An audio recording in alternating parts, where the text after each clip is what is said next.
face.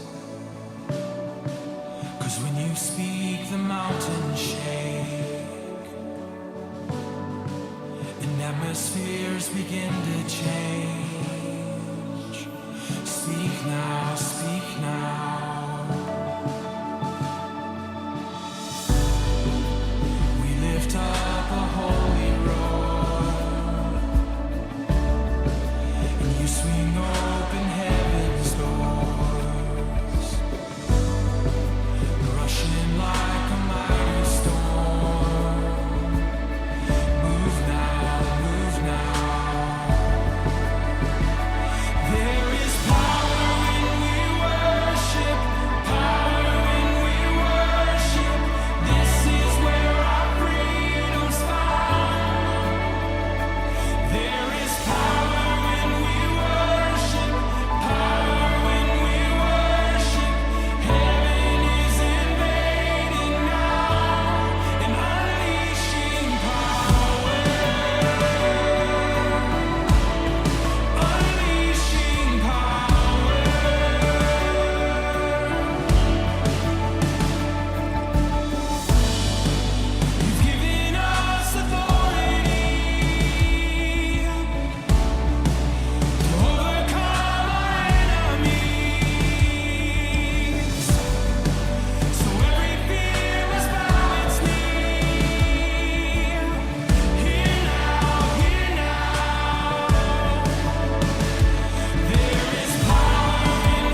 think you're like what I've heard, the tender whisper of love in the dead of night, and you tell me that you're pleased and that I'm never alone.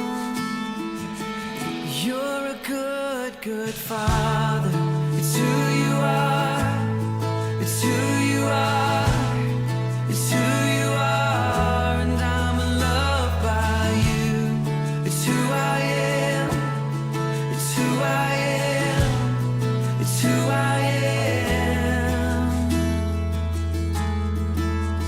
Oh, and I've seen many searching for answers far and wide, but I know we're all searching for answers. Only you provide, 'cause you know just what we need before we say a word. You're a good, good Father. It's who you are.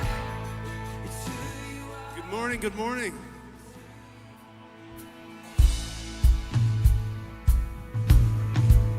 Welcome to St. Mark's Church. Glad you're here. Let's worship together. Lift our voices up.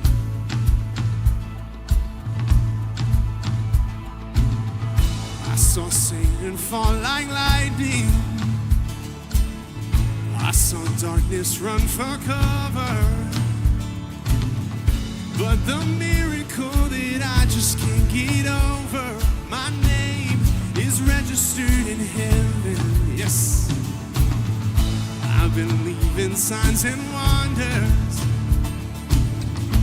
I have resurrection power. But the miracle that I just can't get over, my name is registered in heaven. Yeah, my praise belongs to you forever. Yeah, this is my testimony from death to life. 'Cause grace rewrote my story. I'll testify. By Jesus Christ the righteous, I'm justified. This is my testimony. This is my testimony. Yeah.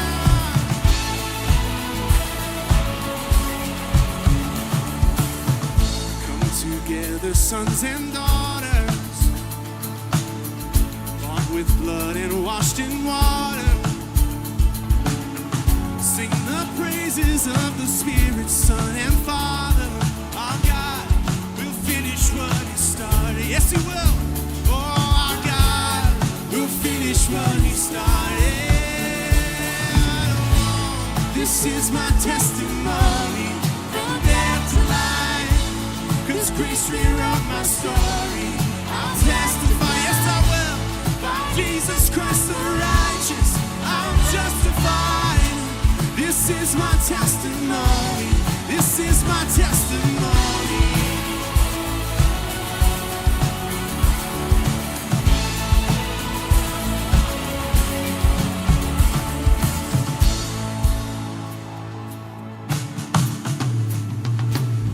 If I'm not dead, you're not done.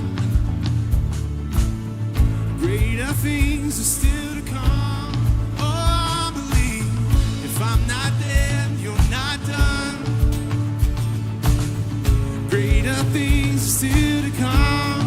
Oh, I believe. Sing out. If I'm not dead, you're not done. Greater things are still to come. Oh, I believe. Yeah, if I'm not dead, you're not done. Greater things are still to come. Oh, I believe. Yes, I do. Sing. This is my testimony from death to life. 'Cause grace rewrote my story. I'll testify. Yeah, 'cause Jesus Christ the righteous, I'm justified. This is my testimony. Yeah, I'm alive. This is my testimony.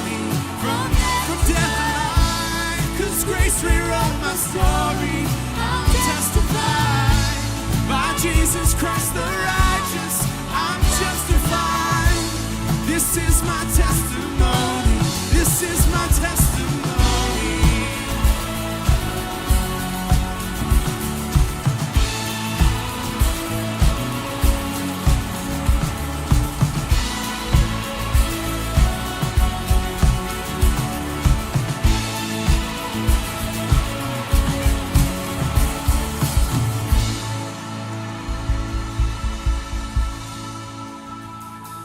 Amen. Amen.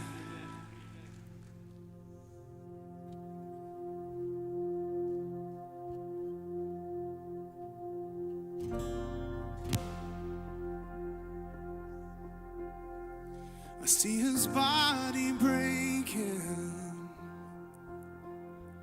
I see his fingers bleed.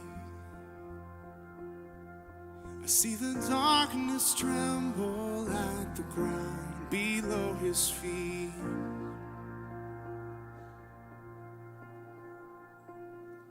And in the darkest hours,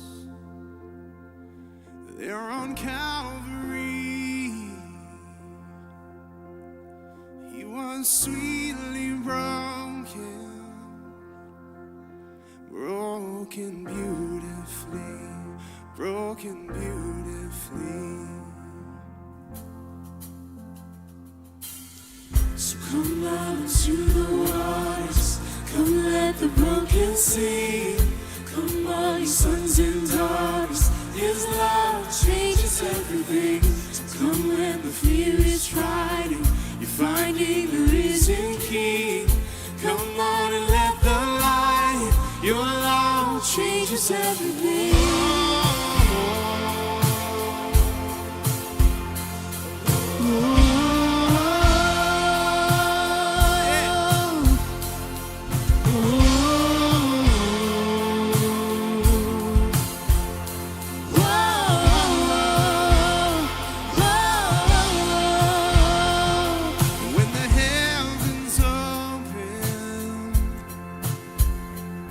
Saw the sins of men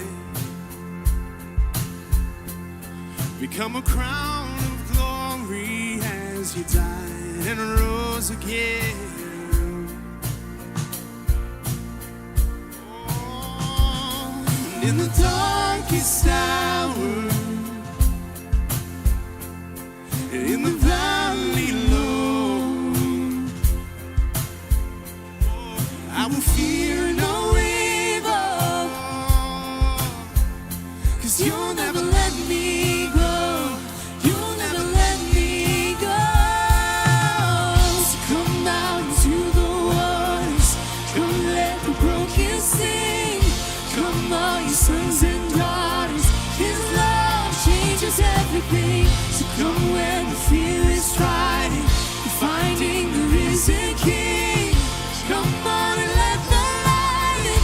Your love changes everything. And I can overcome when death has lost its sting. Yeah. Your love, your love, your love changes everything. And I can overcome when death has lost its sting. Yeah. Your love, your love, your love changes everything. Yes, it does. Thank you, Lord. And in the darkest hours, and in the valley low, I will fear no evil, 'cause you'll never let me go. You'll never let me go. So come out into the waters, come let the broken sing. Yes, sir.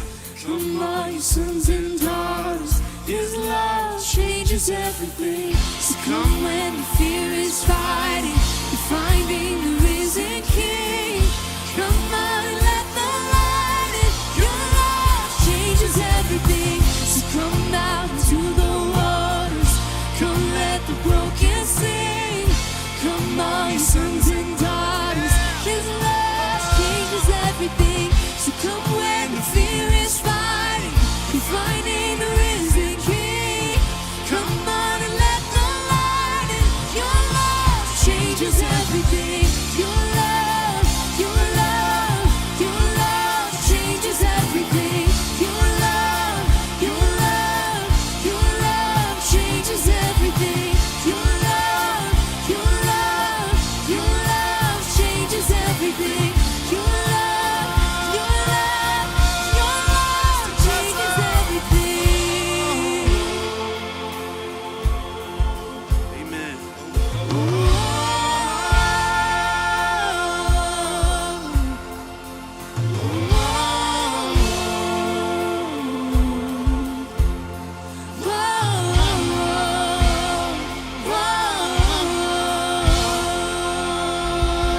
Lift up some praise today. Yes!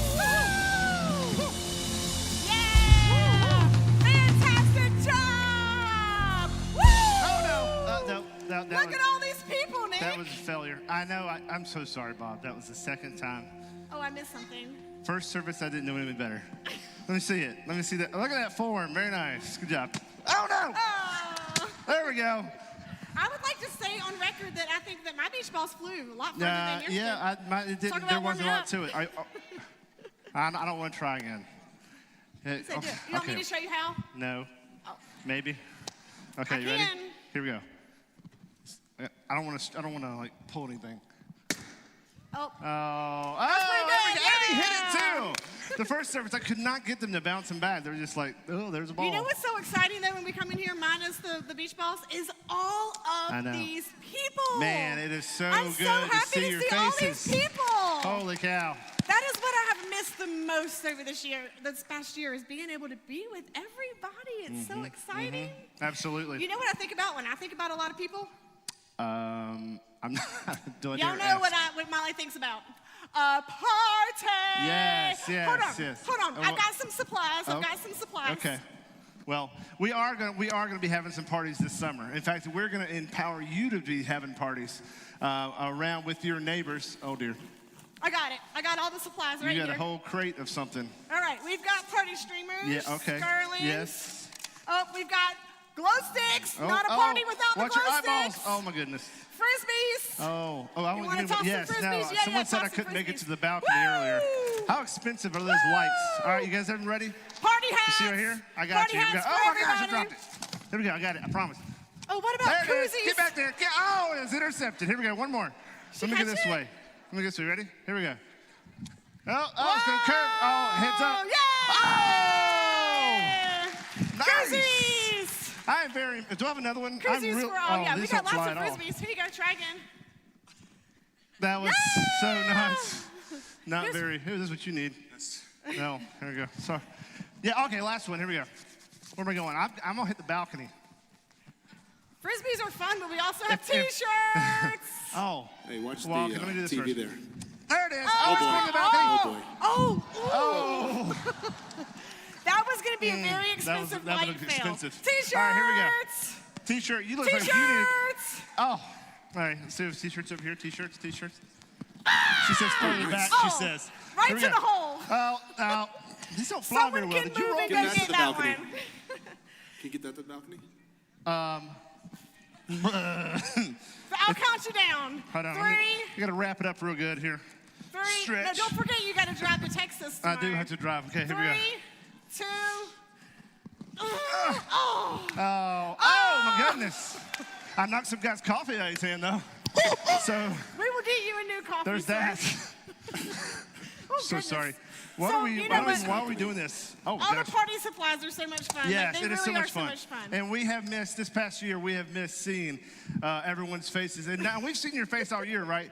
But it's been like flat Stanley, like on a screen. No, we want to see people. Yes, Hi, Sweet Pea. a party. What is it that you want? What you The need? You want a Frisbee? She needs a Frisbee. There we go. I love it. She's. Gone. Some of you are like, who's this guy? That happened in 1 week. Yeah, but we want to really, we want to empower you guys to reach out to your neighbors this summer. And We're going to give you koozies and T-shirts and Frisbees and beach balls and all the fun things that you might want to have. And Often Apple and Google and probably some that you can think of. But by far, no, the year 28 AD. And that was when the church was established by Jesus when he said to a small group of apprentices, Matthew 6. Let me tell you something. I've studied the first 25 to 30 years of the history of doing that, and the priorities of that church still give me cold chills and still inspire. Service is kind of when you launch something. We even call it the Great Commission. It was disciples to obey all the commands I have given you. And then over in the first chapter of the book of Acts, Jesus also said, you will receive power when the Holy Spirit comes upon you, and you will be my witnesses. You'll tell people about me everywhere in Jerusalem, throughout all Judea and Samaria, and here you go, to the ends of the earth. Now, I can promise you, when Jesus when he sent his group out and he used words like all nations, everywhere, to the ends of the earth, that was not nearly as scary for them as it is for us. You think about it. To those people a couple of thousand years ago, to the ends of the earth, that usually meant about as far as they could see. And it's a whole lot different in our day. They didn't have maps. They certainly didn't have a map that was able to somehow or another encompass the massive size of planet Earth. And remember now, it all started right there. About 120 believers in that small country of Israel. Now, they certainly never had a satellite photo of our planet, but once again, just in that tiny little country about the size of the state of New Jersey, and here we are. Absolutely incredible. Nobody could have imagined when those first generation believers started walking into the future that a long time later, there would be a small group of German immigrants that would start a church on the corner of St. Mark's Church Road even before there was a road. I've got great friends who live in the Chicago area, and the first time they ever visited us here, the guy said, I just got a question. He said, was the church named after the road or the road named after the church? And I said, let me tell you something, brother. This church was here a long time before there were roads. There were no roads. To the ends of the earth, Jesus said. Before there were roads. Just go get it done. In his book, Forgotten God, look at what Francis Chan writes. He said, when I read the book of Acts, I see the church as an unstoppable force. The church was powerful and spreading like wildfire, not because of clever planning, but by a movement of the Spirit of God. Riots, torture, poverty, or any other type of persecution could not stop it. Isn't that the type of church movement we all long to be a part of? And you know something? The answer to that in many ways is no. It's not what we bargained for. We didn't bargain for that kind of opposition. That's what this series is all about. Do you ever bump into somebody and when they find out you're a Jesus follower, they say, you know something? I hate that guy, Jesus. I hate him. I've never had that to happen. I talk to a lot of people about Jesus, and sometimes they'll say, well, I don't know a lot about him. Or maybe they'll say, when I was a kid, I attended church, and Jesus seemed like a pretty cool guy and did some really cool stuff. Other people will say, yeah, I had a relationship with Jesus a long time ago, and then I went to college and took a couple of introductory religion classes, and the professors told me, they said, look, you can't believe everything that they told you in a Sunday school class when you were a kid. So I started to have some doubts about this Jesus. Someone might say, I went through a horrible time personally a few years ago, and I had a whole bunch of Jesus people praying for me, and nothing happened, and so I just pretty much gave up on Jesus. But so far in my life, I've never had one person who said, you know, I basically hate Jesus. I just hate him. Just about everybody likes him. It's absolutely incredible. Even people who have a lot of questions about him, they don't hate him. They've just come to the conclusion that he's somebody that I could like, but he's not somebody that I would probably ever despise or hate. I meet Elon students, and maybe they're here for the first time, their freshman year, and sometimes they'll show up for church, or maybe they're one of the first-year players on the football team, and maybe we'll meet for coffee or dinner, and sometimes they'll say, well, I sort of grew up, and my parents were not believers, they were agnostics, but I've never had a college student to say, you know, I had a couple of atheist parents, and they told me, you can't trust Jesus or anything about him. Never had that to happen. Sometimes these 18-year-olds were cautioned, but most of the time their parents said, you better watch out for those Christians. Those people can mess you up. But so far, nobody's ever said, I kind of hate Jesus. I have a few Jewish and Muslim friends. Now, and they will admit, they'll say, do we admire Jesus? Heck yeah, surely we do. We're amazed by his character, and he had this compelling charisma, his transcendent values, and his inspirational moral lessons were all very, very worthy. We don't hate him or anything. And then there are people who claim that they've had some kind of moment where they received a subliminal message. You remember this one where the guy said he saw Jesus on a piece of toast? You know, it's like, man, Jesus spoke to me through the toast or in the clouds. Look at this. Somebody said, yeah, right there, see the mouth and the nose and all of that. Or how about the one that said he saw Jesus in the frying pan? Now, here's one. I'll tell you, you got to have a vivid imagination to see Jesus in a tortilla, though. But that's what the guy took. Guy took a picture and said, Jesus spoke to me through that tortilla. So, then what's the problem? What's the problem with Jesus? The problem has never been with the movement that Jesus started when he told his disciples, when he said, one of these days I'm going to build my church. And together, we're going to transform the world. We're going to do it one life at a time, life by life by life. No, the larger challenge is that once humans kind of got their hands around the movement, they turned it into a religion. And before you knew it, the church was kind of a set of beliefs and a moral code for human behavior. And if you line your life up and get it all right, then maybe you'll impress God, and God will say, wow. Religions always do that. They develop a checklist, and they say, these are the activities that God prefers. And so give a lot of your attention to these things, and maybe God will show his favor, and then you can demonstrate your performance, and God will give you a whole bunch of check marks. But where we go wrong is that we consistently miss the mark. Romans 3:23, we've read this 100 times from this stage. Everyone has sinned and fallen short of God's standards. We just can't meet the standard. So for slightly more than 2,000 years now, what's happened is we've continued to give Jesus a bad name. Sometimes we scar his reputation. We have even been known to manipulate or misrepresent his plans and purposes and priorities in the world. There are thousands of people who live in this community. Some of them are your family members.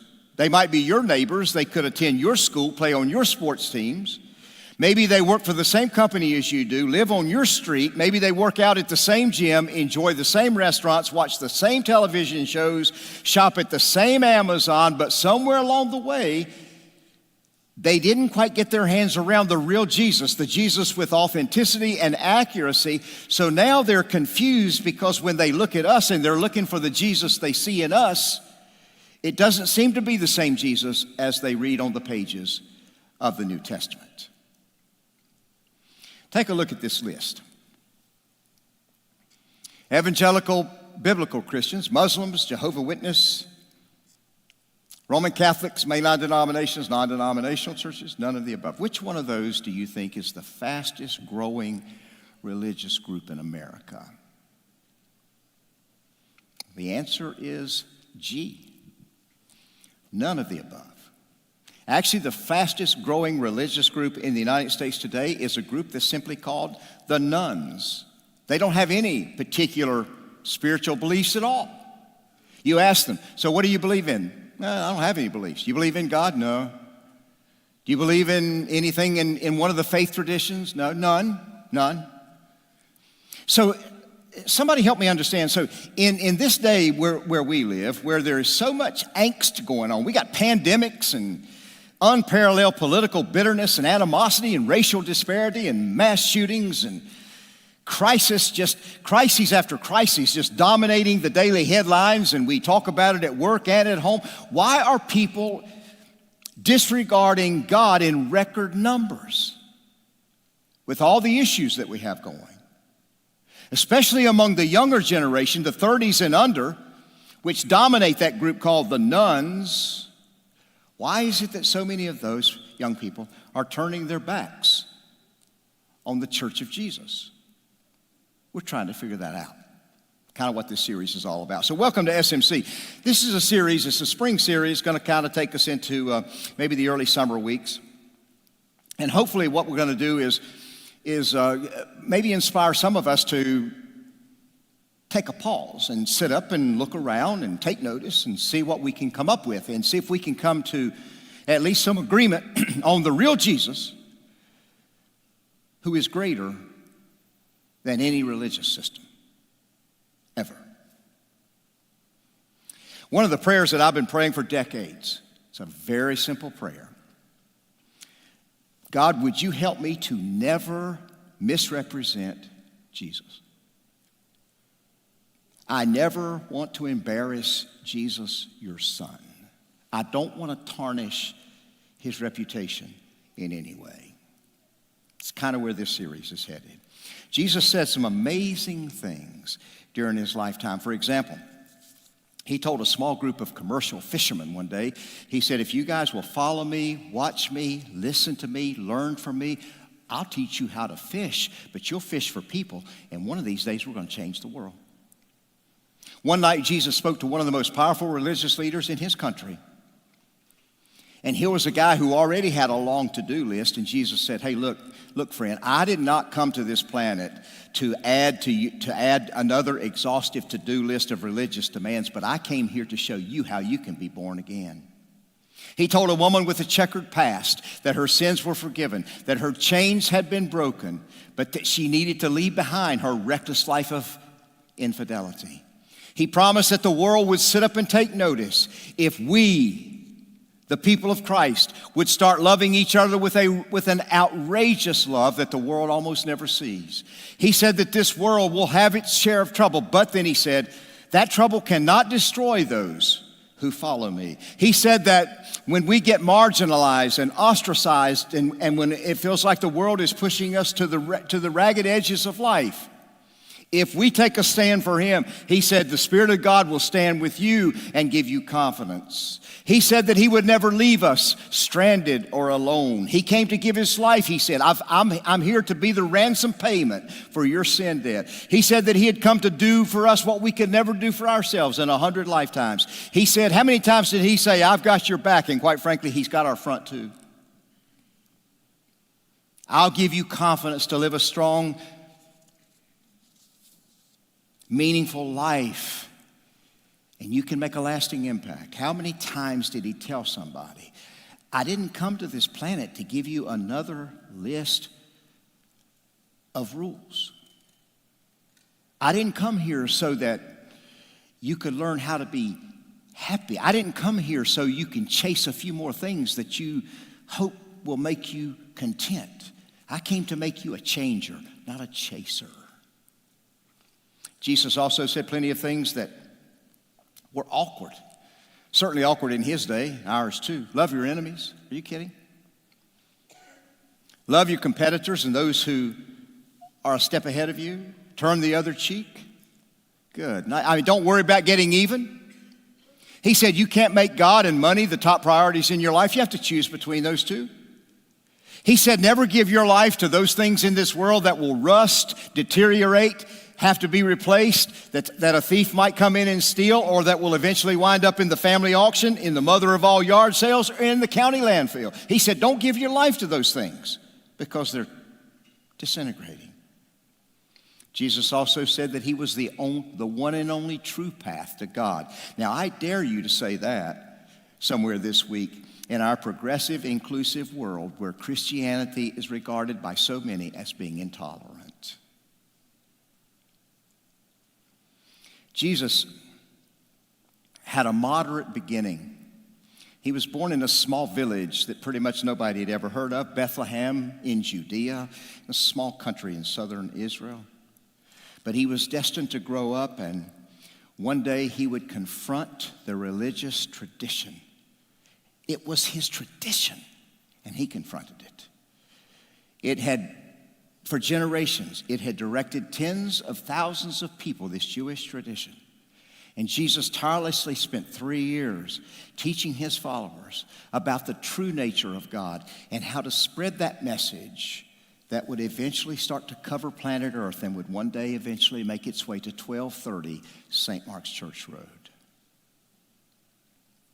So I'm just curious, when you were a kid, did you ever learn something from your parents when it was clear that you had done some things that they didn't like? Did you ever learn something like that? Let me tell you, when I was I think I was maybe 14. We're sitting at the dinner table, my parents and my brother and sister and me, and my dad asked a very simple question. Now, something came over me. I don't know what it was. It could have been my teenage hormonal stage. Things happen when you're 14. Maybe my brain was just momentarily disconnected from my body. More likely, now that at my age, I realize it was probably my sin nature coming through. But I gave a really smart aleck response to what my dad said. I never did that again. Because when I had to get up out of my seat at the table and go to the adjoining room to retrieve my head after my dad knocked it off, I got the message. Now, my dad's been gone for about 15 years. I can't remember what his favorite meal was or what his favorite television programs were, but I know what one smart aleck response would set him off. I got that. If you have a red letter Bible, which means the words of Jesus are in red, you ought to pay close attention to those statements in red because sometimes they're not so nice and family friendly. That's because it was clear that Jesus sometimes got frustrated with people in his generation, those who came before him, who just tampered with the traditions, and they had created these impossible to-do lists and demands and expectations. And so then when he started systematically dismantling some of those requirements, he became public enemy number one of the religious traditions that were designed to be like a wall. Do you know why we build walls? It's very simple. We build walls to keep some people in and to keep everybody else out. It's the only reason for a wall. Jesus would express his frustration frequently. Sometimes his anger would just boil over because there were insiders who had built walls to keep outsiders on the outside. It was the religious leaders who criticized Jesus when he was eating with sinners. He was exposing their hypocrisy. Is it any surprise then that one of his greatest challenges came from religious people? And guess what? That's still true today. Let me ask, so I want you to guess, how many times do you think that somebody who does not believe in God and does not have a life-giving relationship with Jesus, how many times do you think in my lifetime have one of those people sent me a hateful note or text or email? How many? I tell you what I'll do. I'll let you know when one does, because that'll be the first one. But religious people, let me tell you what, I've been hammered by religious people. I get knocked around pretty good. You know why? Because every now and then God uses me to expose their double standards. And so they just go on the attack. One of the things that Jesus and I have in common is that we were both raised in a strong religious tradition, just like many of you. In fact, when you read the family tree of Jesus, you see, the guy had a long list, long line of religious people, godly men and women that God had selected carefully over the generations to be leaders in the Jesus movement that God said, I need you to go change the world. It just didn't work, because instead they developed this long list of rules and regulations, and it kind of blew the whole thing up. So every now and then I have to pause and stand in front of a mirror and say, is there anything going on in my life or in my world that causes God to shake his head and say, Bob, this was never the plan. It was not the plan for you or my church. Why don't you check your attitude at the door? And sometimes I have to. The thing that bothers me most about the attitudes that have crept their way into the life of the church, at least over the approximate 50 years that I've been in the ministry. And let me tell you, I have my share of responsibility for not being more responsible or more capable of speaking out clearly about those things. It's not about the insiders. It's about the thousands of people across this community who have a misinformed version of the love of God. But not because of the love of God, but because of how we have failed to get it right. I decided last fall that sometime during 2021, as I approach the last official season of my vocational ministry, I don't want to come to the stopping point without addressing this one more time and just like head on. So here we go. Some of you know what it's like to have a parent, son, daughter, coworker, neighbor, maybe it's your best friend, and they've got some resistance to faith, and you've never been able to figure out how to break through that resistance. Or maybe they've got some twisted understanding of God, and how could you clarify that? I don't know if you've ever noticed this or not, but the fact is that did you notice that Jesus never got angry with the tax collectors, even though they were pretty despicable people? He never got sideways with the prostitutes, the poor, the marginalized, the unclean, the racial and ethnic outcast.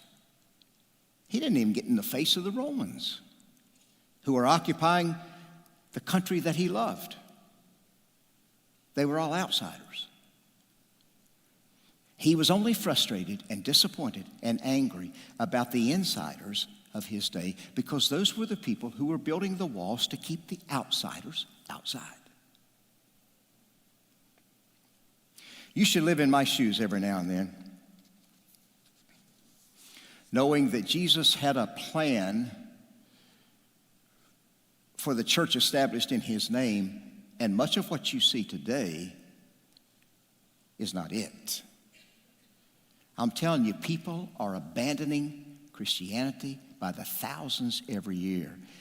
And most of those people have jettisoned their faith, the faith that Jesus gave his life for, not because something was askew with the movement, but because of what religion has done to it. So I want SMC to walk into these next 2 or 3 decades with a clear vision of what the message is, so that we can communicate it in compelling and winsome ways. Now, some of you who are on the insider list are going to struggle with this series. I get that. I understand it. Chances are you're not going to just overwhelm me and shower me with high esteem and words of encouragement. I fully understand that. But you know who will not get out of whack with this series? The people on the outside. The people who aren't here and maybe will never be here. This series is going to resonate for them big time. But if it resonates with outsiders, it's only going to happen because somebody's going to have to take the message out there as we start dismantling the walls that separate us.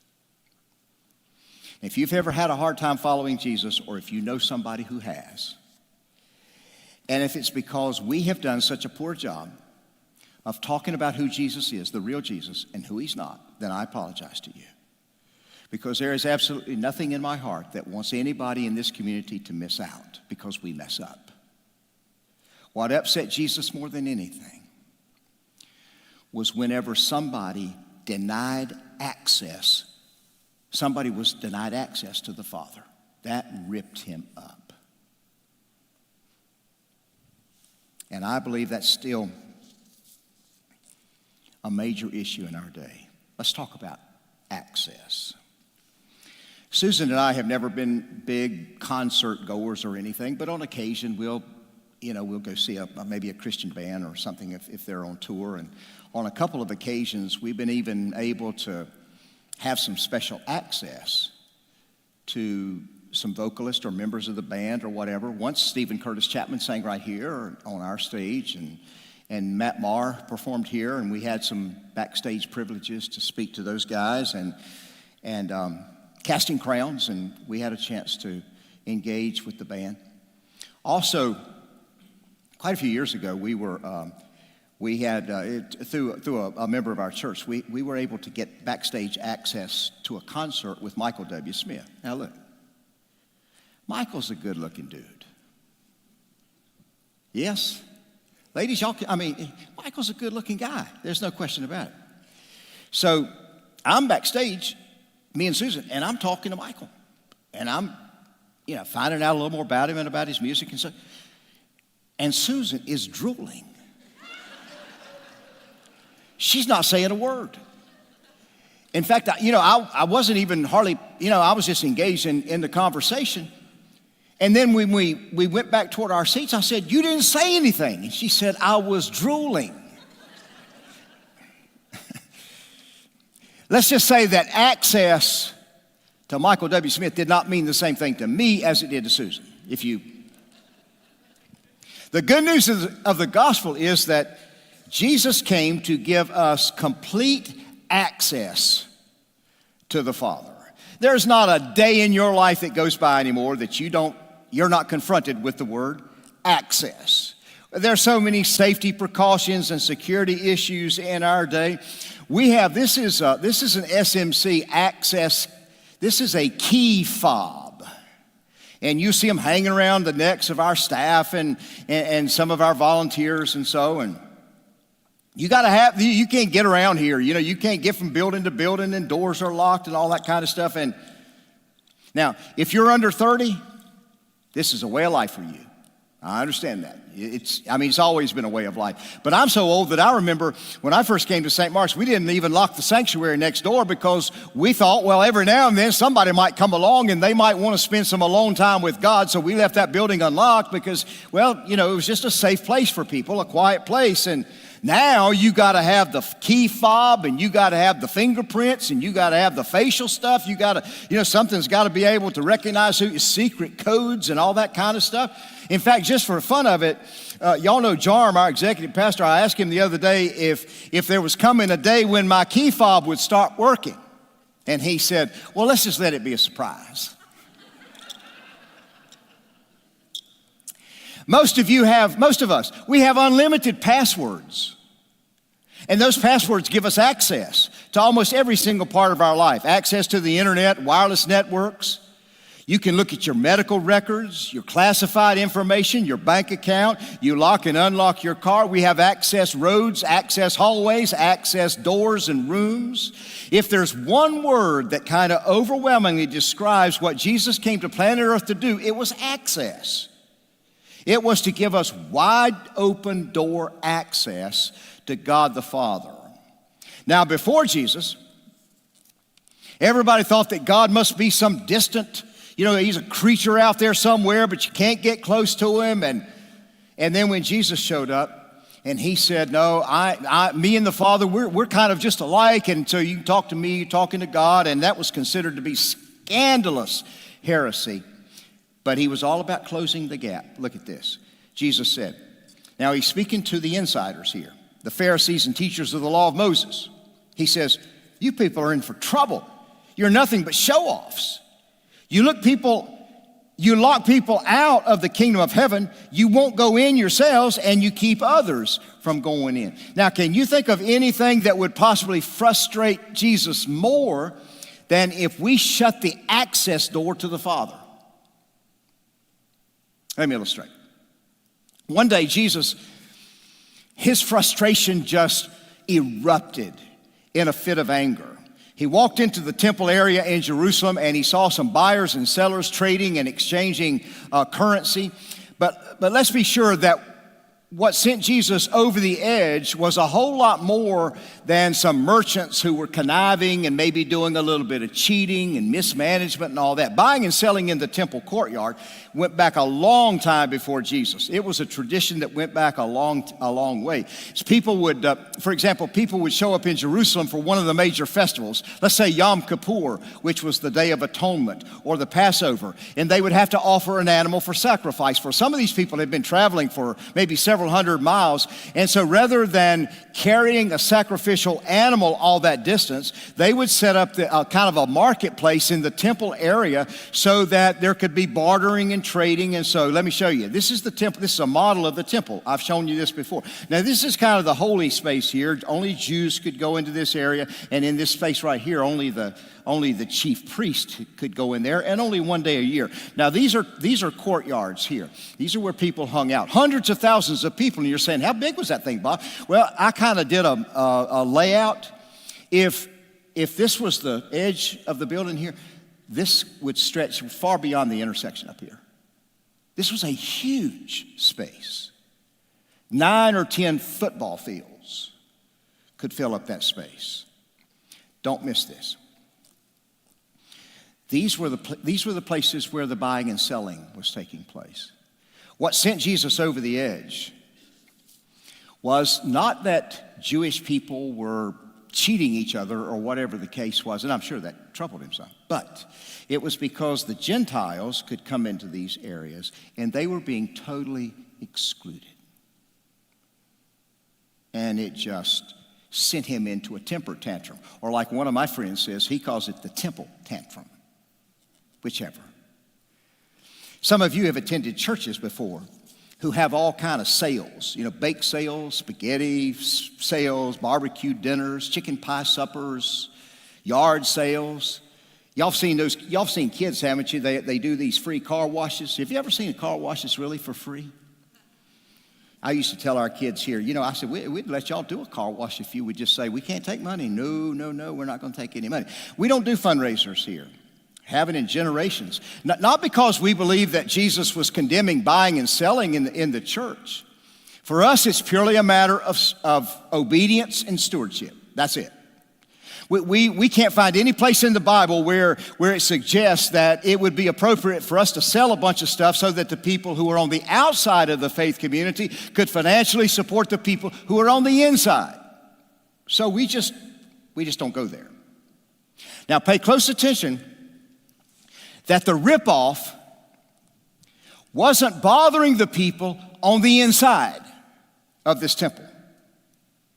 Only those who were excluded on the outside. They were not only being cheated of their hard-earned money, but what had happened thousands of years in a row is that these people, when you came in as an outsider, you were facing a gigantic wall that kept you from having access to the Father God, and this drove Jesus into a rage because of what he was sent here to do, which was what? Access.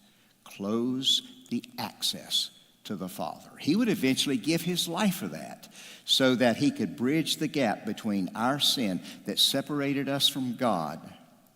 And so he just his cross tore down the walls and the barriers and the boundaries. And the people who reacted to that poorly sent him in over the edge.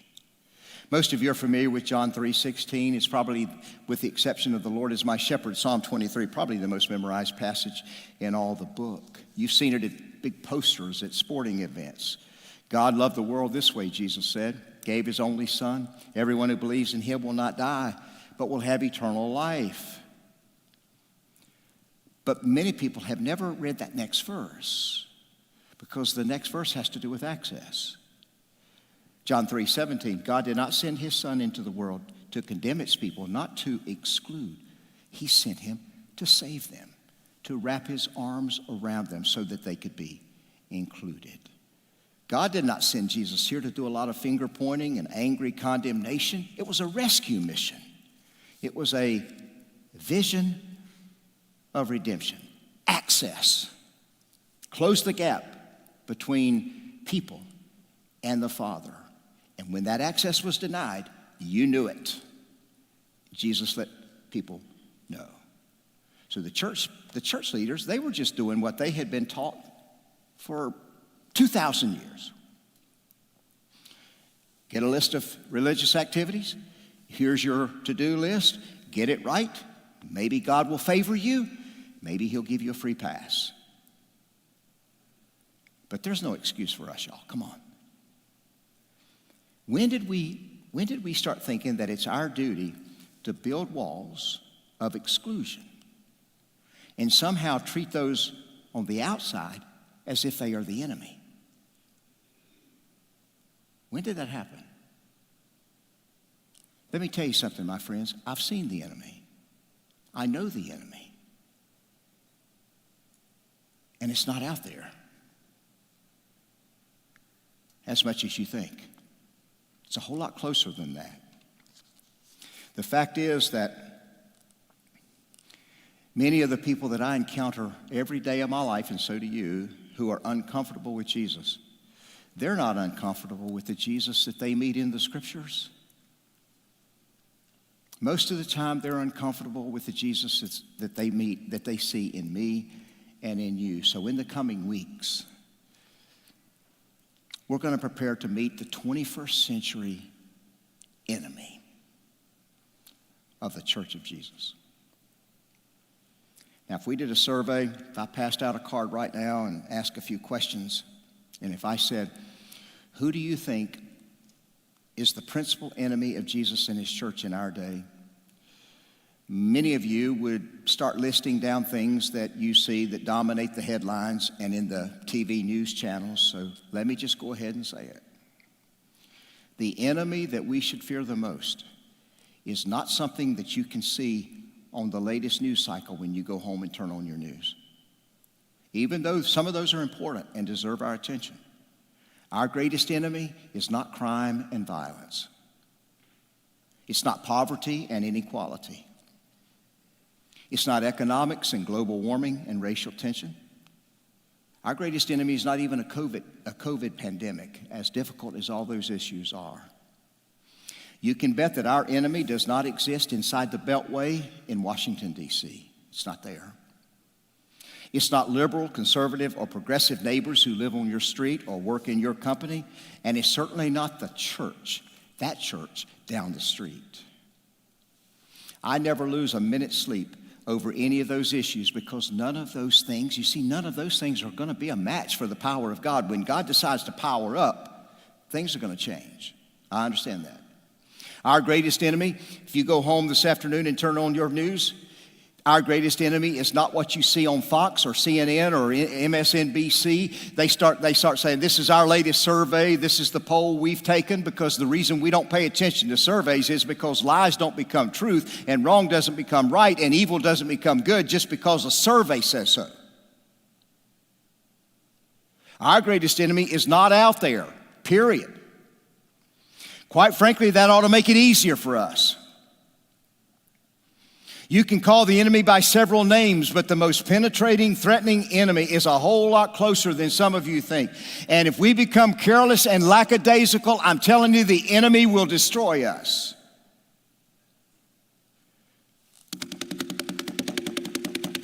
You know what that is? That's a drum roll.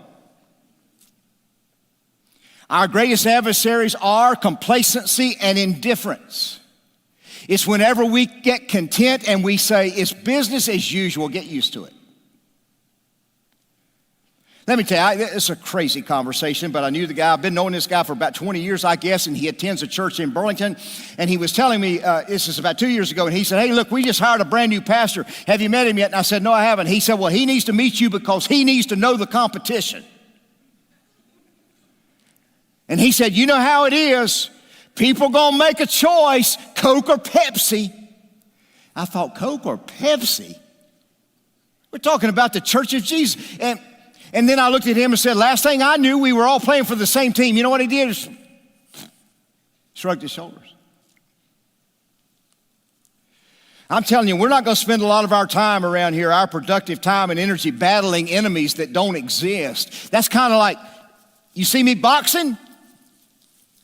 I'm not boxing anybody. I'm shadow boxing. Meanwhile, the real problems get ignored. The coronavirus makes it, I understand this has closed us down and all of that sort of thing, and we're busy people and we don't have a lot of excess energy and time to waste, but there's a battle going on. But you don't have to worry about it out there. That's not what's going to unravel us. I let that conversation with that dude sit for a couple weeks, and then I wrote him this email. I decided to show it to you. I said, trying to reach the world for Christ is not about Coke versus Pepsi or Amazon versus Target or one church fighting against another. If you decide that another church is your competitor, that's like Coke deciding to take on Coke or Amazon battling Amazon. We don't have the energy to battle that church. We just don't. It's worthless. It's a worthless use of our devotion and resources, but we are sincerely in a battle for the heart and soul of people who don't share our hope.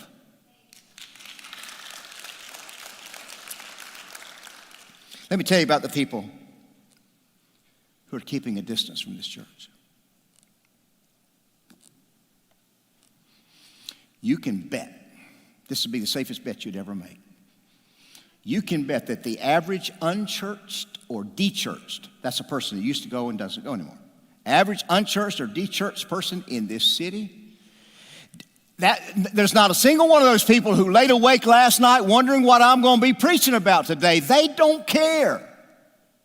They never think about it.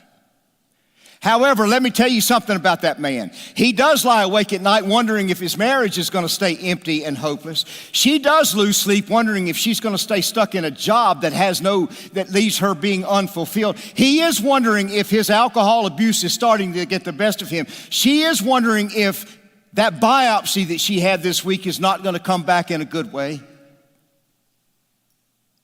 They don't care what's going on here, but they care about those things. The average unchurched and dechurched person lies awake at night. They're wondering if their teenagers are going to be okay and make decent decisions. How's my husband going to battle his pornography addiction? How am I going to deal with the emptiness inside of my soul that never seems to go away? Those are all spiritual questions, everybody, and just about everybody you know is asking those questions.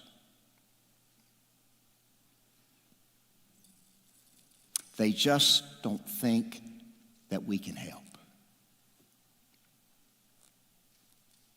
What if they're convinced that the approximately 300 local churches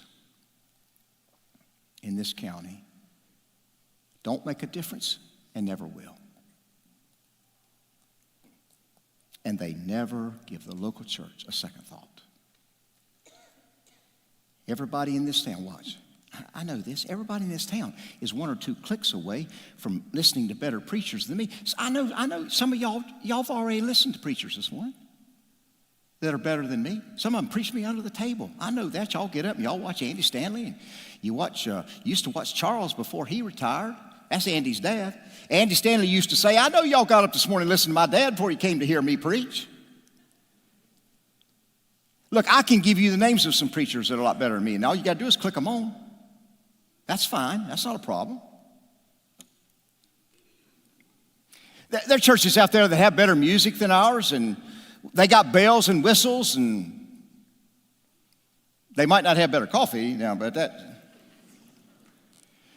there is no substitute. There's no replacement for life-giving, authentic community. What do you think this campaign is about? Creating life-giving community. But it never happens if we just stay complacent and indifferent. Those are the enemies. Let me show you something. Around the year 1350 BC, the people of God, they were just like us. They were trying to figure out how to get along in this world.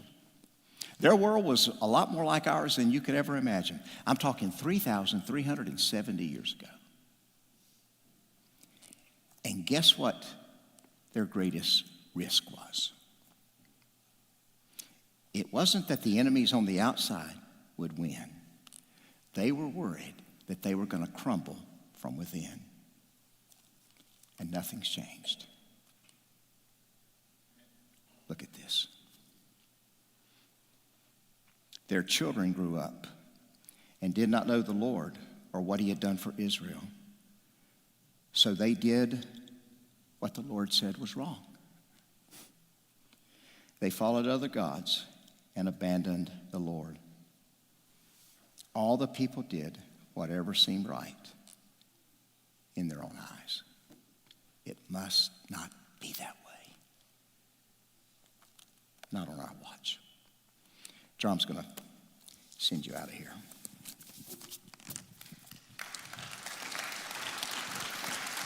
Thanks for the challenge, Bob.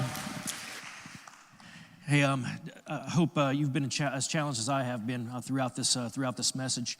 And one of the ways that we do battle complacency is actually to come together around the Lord's Supper, around the Lord's table, and remind ourselves of the great sacrifice that Christ made on our behalf and the great message that he's given us to share, that message of his love and sacrifice, and also to just remind ourselves of what it looks like and feels like to be a part of a faith community as powerful as the Church of Jesus Christ has been throughout history.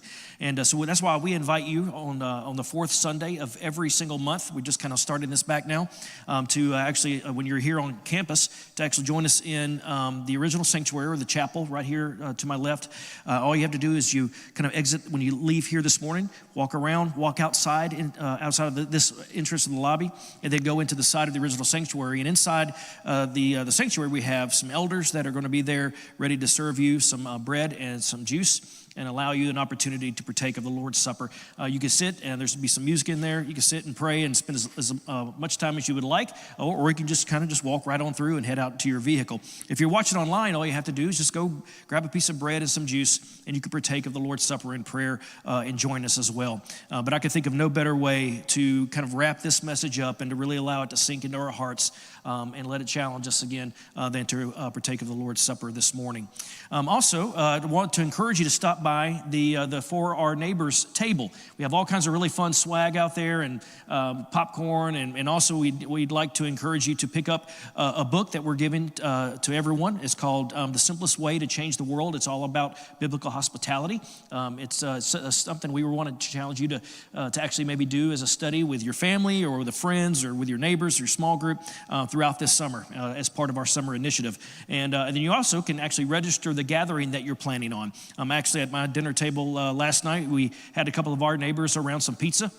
And we started kind of thinking up of what our block party may look like this summer. And we actually have some preliminary plans set in motion. So we're looking forward to this summer initiative. So you can actually register, let us know what you're planning this summer. If you don't know yet, that's fine. If you're watching online, just go to our homepage, go to smc.church/neighbors, and you can actually register your gathering there as well and find all the resources that to help you get started. Sound good? All right. Hey, let's go ahead and stand. Let me say a closing prayer over you. If you're here as a guest, if you would like to find out what your next step is here at SMC, I invite you to stop by our next step space. And of course, if you're watching online, just go click the I'm New button, and we'll be in contact with you within the next 24 hours. Hey, let me pray over you. Father, thank you so much for the opportunity to be here gathered together as your church. And thank you for the challenging message that you've given us this morning. And we believe that you've given us what we need through your Spirit and through your word to make the necessary changes, the radical changes that we need to make in order to reach our community and our world with the greatest message of all time and the love that changes everything. In Jesus' name, amen. God bless you guys. Have a wonderful, wonderful week.